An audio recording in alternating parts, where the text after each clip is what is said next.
বেশ কিছু গ্রুপে এবং সূত্র মারফতে জানতে পারলাম বিধায়ক বাইরন বিশ্বাসের নেতৃত্বে ২১শে জুলাই শহীদ দিবসকে লক্ষ্য করে বাড়ালা অঞ্চলে কর্মী সভা ও প্রস্তুতি সভার আয়োজন চলছে।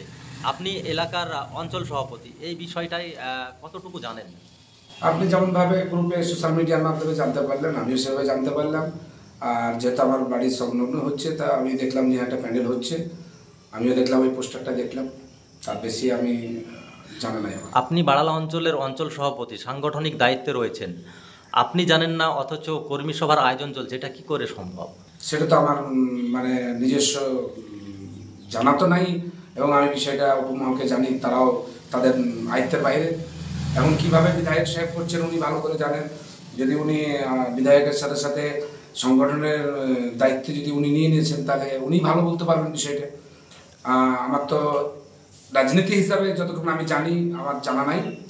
এখন উনি বিধায়কের সাথে সাথে যদি দলের কর্মী হিসাবে কর্মীরও দায়িত্ব নেন, উনি যদি অঞ্চল সভাপতি হন, উনি যদি ব্লক সভাপতি হন, আমার এখানে কিছু বলার নেই। উপর মহল যা আছে দেখবে। আমি তো আমি যখন জানতে পারি সূত্র মারফতে সোশ্যাল মিডিয়ার মাধ্যমে, আমি ওনাকে ফোন করি, উনি বলছেন না, এরকম কোনো মানে তারও জানা নাই বিষয়টা।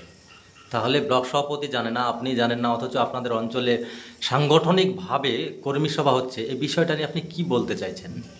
ব্লক সভাপতি জানে না, অঞ্চল সভাপতি জানে না, এমনকি আমার গ্রামের যে বুথ সভাপতি, সে এই গ্রামের যে বুথ সভাপতি যে গ্রামে হচ্ছে আর কি, সে পর্যন্ত জানে না।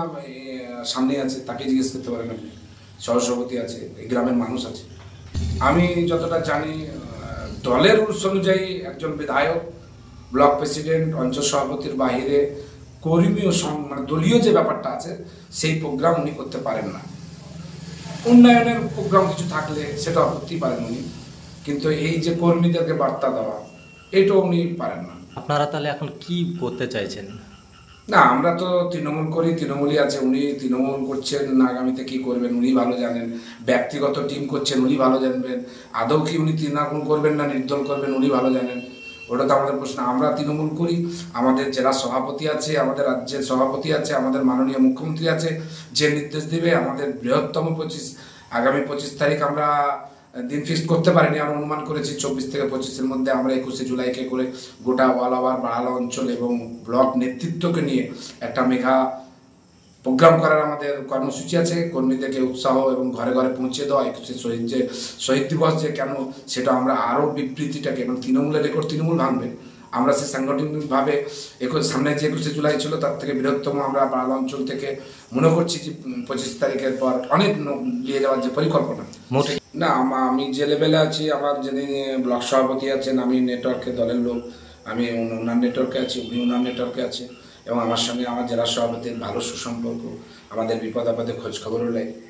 আপনাদের সাংগঠনিক সংগঠনের যে নিয়ম অনুযায়ী সকলের সঙ্গে সকলের সম্পর্ক রয়েছে, অথচ বিধায়ক আলাদাভাবে যে কর্মী সভা ও প্রস্তুতি সভা করছে, এগুলোতে আপনি কি বলবেন এই বিষয়গুলো? ওনাকে আমি বলতে চাই যে উনি বলবেন সাংবাদিকের সামনে, উনি কি সংগঠনের মালিক না, সামনে উনি অঞ্চল সভাপতি না ব্লক সভাপতি, ওনার তো দরজা অনেক ওপরে। এই বাড়ালা অঞ্চলের লিখিত অঞ্চল সভাপতি তো আপনিই রয়েছেন। হ্যাঁ, অবশ্যই আছে, শিওর একবার। আর নূরে মেহবুব আলম কি বা সাগরদিঘি ব্লকের লিখিত ব্লক সভাপতি? অবশ্যই ব্লক সভাপতি। সামনে 26শে ভোট, উনি যে গ্রামে গ্রামে বিভ্রান্ত সৃষ্টি করছে, গ্রামে গ্রামে যে রাতারাতি কাউকে বলছে বুথ সভাপতি তুমি, অমুক তুমি কোর কমিটি, তুমি মানে নিজের যে কমিটি তৈরি করছে, ওনার যে এখতিয়ার আছে কিনা জানা নাই কমিটি তৈরি করার, সেটা উনি ভালো বলতে পারবেন, ওটা তো আমি বলতে পারবো না। এতে তৃণমূল কংগ্রেসের ভোট বাড়বে না কমবে বলে মনে হয়? আমি মনে করি এরকম যদি চলতে থাকে কখনো বাড়তে পারে না, কখনো বাড়তে পারে না।